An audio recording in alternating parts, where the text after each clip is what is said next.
বহু চড়াই উতরাইয়ের পর পরিবর্তন হয়েছে বাংলাদেশ সরকার। খেলাধুলায়ও এসেছে পরিবর্তন। নতুন করে ক্রীড়া মন্ত্রণালয়ের দায়িত্ব পেলেন মোহাম্মদ আসিফ। তবে সরকারের পদত্যাগের পর পাপন সাহেবকে আর খুঁজে পাওয়া যাচ্ছে না। হয়তো কোথাও গা ঢাকা দিয়েছেন তিনি।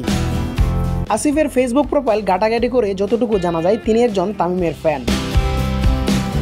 যদিও তামিম সাকিবের ইস্যুকে কেন্দ্র করে দুজনের মাঝে দ্বন্দ্বের সৃষ্টি হয়েছিল, ফাটল ধরেছিল বন্ধুত্বে। যেই তামিম ইকবাল এক হাত ভাঙা নিয়েও মাঠে খেলতে পারে, সে কি করে দলের বাইরে থাকে? হয়তো এমন প্রশ্নটাই অনেকেরই মাথায় ঘুরপাক কাটছে। তবে সবকিছুর হয়তো খোলাসা হবে। অনুশীলনে ফিরেছেন তামিম ইকবাল। হয়তো চ্যাম্পিয়ন ট্রফির মধ্য দিয়ে ফিরতে যাচ্ছেন বাংলাদেশের dashing batter Tamim Iqbal. Captaincy যেহেতু ছেড়ে দিয়েছেন সাকিব আল হাসান, তবে কি তামিম ইকবালই নেবেন গুরু দায়িত্ব? তবে সেটা এখন সময়ের অপেক্ষা মাত্র। প্রিয় দর্শক, তামিম ইকবাল দলে এলে কেমন হবে? বিস্তারিত জানিয়ে দিন কমেন্ট করে।